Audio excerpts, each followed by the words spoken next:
हरियाणा के चर्चित रेलूराम हत्याकांड में दोषी संजीव की अंतरिम जमानत और उसकी पत्नी सोनिया की संभावित रिहाई के बाद पीड़ित परिवार में भय का माहौल है।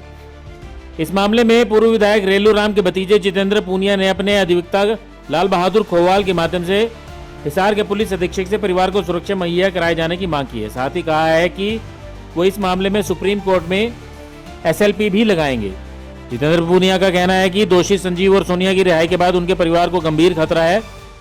उन्होंने पुलिस को दी गई शिकायत में बताया कि हाल ही में रात के समय 2 संदिग्ध गाड़ियां उनके घर के आसपास चक्कर लगाती देखी गई हैं। इन गाड़ियों में हथियारों से लैस लोग सवार थे, जिससे उनके परिवार में दहशत फैल गई है। पीड़ित परिवार का यही कहना है कि दोषियों की रिहाई के बाद उनके परिवार को जान का खतरा है। ऐसे में पुलिस उन्हें संपूर्ण सुरक्षा उपलब्ध करवाए। साथ ही वो सुप्रीम कोर्ट में दोषी संजीव और सोनिया को 2 महीने की अंतरिम रिहाई दिए जाने के फैसले के खिलाफ भी अपील दायर करेंगे।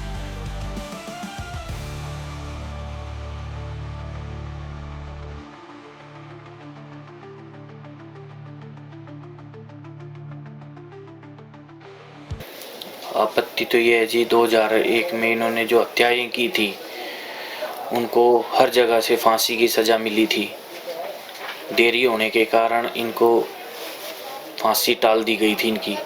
अब हाई कोर्ट ने इनको रिहाई दी है,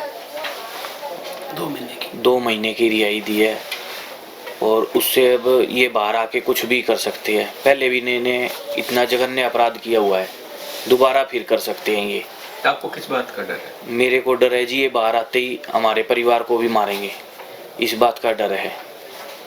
तो अब आप क्या चाहते हैं? क्या आगे क्या कार्रवाई किस तरीके से आगे करें? कार्रवाई हम सुप्रीम कोर्ट में जाएंगे और SP साहब से और मुख्यमंत्री साहब से हम दरख्वास्त करते हैं कि हमें सुरक्षा प्रदान की जाए। तो ये थोड़ा मामला बताएंगे, कब का मामला था ये, जो जब इन्होंने हत्या की थी, कब का मामला था ये थोड़ा? ये 2001 23 अगस्त की रात, 24 अगस्त का दिन था। ठीक है। तो आपके पास एक CCTV फुटेज भी है, जो कुछ लोग उसके अंदर दिखाई दे रहे हैं, कुछ ताज़ा CCTV बताई गई है, तो क्या फुटेज में है? 2 गाड़ियां आई थी हमारे घर के पास कल और उसमें संगठित लोग थे और हथियार भी थे उनके पास। कल की घटना है कि ये कल की घटना है। तो CCTV फुटेज के अंदर कोई टाइम की और डेट की भी तो थोड़ी मिस्टेक हुई है, तो क्या वो वास्तव में कल की है या पुरानी है कोई CCTV फुटेज? वो तो ठीक नहीं कर रखा, वायर नई चेंज करवाई थी। आपको सुरक्षा मिली हुई है? सुरक्षा नहीं मिली अभी। आप चाहते हैं? बिल्कुल चाहते हैं जी, सुरक्षा के लिए हम आए हुए थे। SP साहब अभी है नहीं, मैं दोबारा जाऊंगा और SP साहब से मिलूंगा और मांग करूंगा कि हमारी सुरक्षा की जाए। शिकायतकर्ता के वकील लाल बहादुर खोवाल का कहना है कि रेलूराम हत्याकांड पूरे देश में सबसे जघन्य हत्याकांडों में से एक है।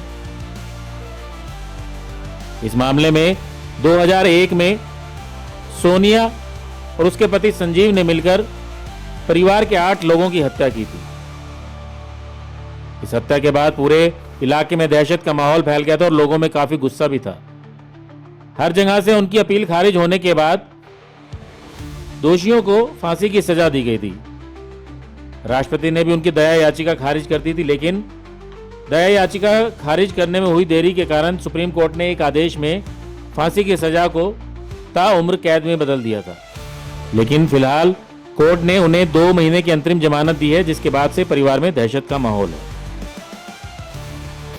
23-24 अगस्त 2001 की घटना है कि हिसार के जिला के अंदर या गांव प्रभुवाला में एक बहुत बड़ा जघन्य अपराध किया गया था। रेलूराम यहाँ विधायक होते थे, उनकी बेटी और दामाद नहीं, परिवार के ही अपनी माँ, पिता, बहन, भाई, भाभी, छोटे छोटे टीनी टोट्स 8 लोगों का मर्डर किया था और उसमें यहाँ ट्रायल चला। ट्रायल कोर्ट ने उनको डेथ सेंटेंस दी थी। फिर ये सुप्रीम कोर्ट तक मैटर गया। सुप्रीम कोर्ट ने भी सेशन कोर्ट को ही सही मानते हुए डेथ सेंटेंस का, फांसी की सजा के आदेश दिए थे। उसके बाद उन्होंने रिव्यू डाली, वो भी डिसमिस हुई। फिर दया याचिका में दोनों अपराधी गए, लेकिन दया याचिका में समय ज़्यादा लगाया। उस टाइम प्रतिभा पाटिल जी थे, उन्होंने डिसीजन नहीं लिया। फिर प्रणब मुखर्जी ने उनकी दया याचिका भी डिसमिस कर दी। उसके बाद देश की करीब 15 फांसियां थी। उसमें एक एनजीओ ने सुप्रीम कोर्ट में इस बात पे एप्लीकेशन लगाई कि दया याचिका को डिसाइड करने में बहुत लंबा समय लगाया गया, अकारण समय लगाया गया। उसी बात को मद्देनजर रखते हुए सुप्रीम कोर्ट ने वो डेथ सेंटेंस को उम्र कैद में तब्दील कर दिया था। अभी ये दोनों अपराधी सजा भुगत रहे थे। सजा के दौरान इन्होंने, जैसे इनका 2001 की घटना थी ये, इन्होंने स्टेट गवर्नमेंट में और सेंट्रल गवर्नमेंट में एप्लीकेशन लगाई स्टेट लेवल कमेटी में। स्टेट लेवल कमेटी ने बाकायदा ये फाइंडिंग दी कि इन्होंने जेल में रहते हुए भी कई अपराध किए, जेल अपराध किए। एफआईआर भी इनके खिलाफ हुई, नंबर ऑफ एफआईआर हुई दोनों के खिलाफ। जेल में कंडक्ट इनका अच्छा नहीं रहा। इस बेस पे जो स्टेट लेवल कमेटी थी उन्होंने उनकी एप्लीकेशन डिसमिस कर दी। उसी को लेकर के 2024 में इन दोनों ने हाई कोर्ट में पिटीशन लगाई थी कि हमें प्री मैच्योर रिलीज किया जाए। उसमें माननीय अदालत ने अभी ये फैसला दिया कि 2 महीने की उनको अंतरिम जमानत दी है और इसके साथ जो स्टेट लेवल कमेटी का जो डिसीजन था उसको चेंज कर दिया कि दोबारा से फाइंडिंग दे। इस पे है परिवार के लोग जो हैं ये माननीय सुप्रीम कोर्ट में एसएलपी डालने की बात कर रहे हैं, कह रहे हैं। आज मेरे पास भी आए बैठे हैं ये लोग, पहले भी आ चुके हैं, तो ये तैयारी कर रहे हैं सुप्रीम कोर्ट में एसएलपी डालने की। तो एक सीसीटीवी फुटेज का भी किया गया है, कल की बताई जाए। हाँ, अभी मेरे को परिवार के लोगों ने बताया कि कल ही है ना, कोई वहाँ 2 गाड़ियाँ आई हैं, संदिग्ध कोई लोग थे, वेपन भी उनके पास थे। तो ये बड़ा सीरियस मामला है, इस पे पुलिस को संज्ञान लेना चाहिए, प्रशासन को संज्ञान लेना चाहिए, इनको उचित सुरक्षा मुहैया करवानी चाहिए, क्योंकि ये बहुत बड़ा अपराध था। जिन लोगों के पर 8 मर्डर के केस के अपराधी हो तो उनका कभी भी कुछ भी दिमाग कहीं भी जा सकता है, इसलिए इनको सुरक्षा मिलनी चाहिए। जिस तरह से न्यायालय ने जो फैसला सुनाया, क्या ये सही फैसला है या इससे कुछ शायद ये फैसला अगर सही होता तो परिवार के लोग सुप्रीम कोर्ट जाने की बात थोड़ी ना कहीं, उस फैसले से ये संतुष्ट नहीं है। इसी बात को लेकर के ये सुप्रीम कोर्ट में एसएलपी डालने जा रहे हैं। तो ये बातें 2 निकल के आ रही हैं, आपके सुनने के बाद में मैं पूछना चाह रहा हूँ ये बात। आज एक न्यूज़पेपर में लिखा गया था रिहा, और आप कह रहे हैं कि 2 महीने की जमानत मिली है, तो दोनों में ऐसा जी, अखबार क्या लिखता है, मीडिया क्या कहता है, this is the separate matter. But मैं तो कानून की बात कर रहा हूँ जो कोर्ट ने ऑर्डर किया है। ये अंतरिम जमानत है, इंटरिम बेल दी है केवल 2 महीने के लिए, और 2 मंथ के अंदर ही स्टेट लेवल कमेटी ने दोबारा से फाइंडिंग देनी है कि इनको प्री मैच्योर रिलीज किया जाए या नहीं किया जाए। इस बात के लिए दोबारा से, अदरवाइज तो माननीय अदालत ये भी आदेश कर सकती थी कि भी इनको रिलीज किया जाता है। कोर्ट ने परमानेंट रिलीज नहीं किया, 2 महीने के लिए रिलीज किया है। उसके बाद दोबारा फाइंडिंग आनी है, उसमें 5 मेंबर होते हैं, जेल मंत्री उसका चेयरमैन होता है, यहाँ प्रिंसिपल सेक्रेटरी होता है, लीगल एक्सपर्ट होता है, 5 लोगों की कमेटी उसको डिसाइड करेगी भाई इनको प्री मैच्योर रिलीज किया जाए या नहीं किया जाए। अभी परिवार की मांग है कि वो आखिरी सांस तक जेल में रहे।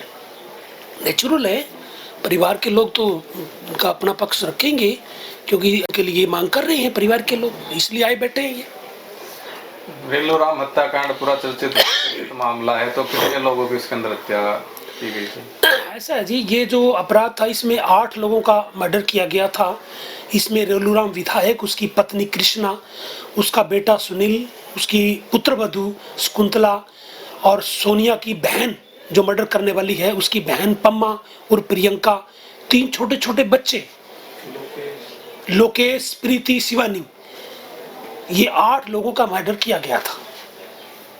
और पूरा इलाका उस सनसनीखेज मामले से बड़ा दहशत में था कि इतना बड़ा क्राइम जो यहाँ हुआ है, इससे लोगों में बड़ा रोष था उस समय, आज भी है। ब्यूरो रिपोर्ट, नई ताजा न्यूज।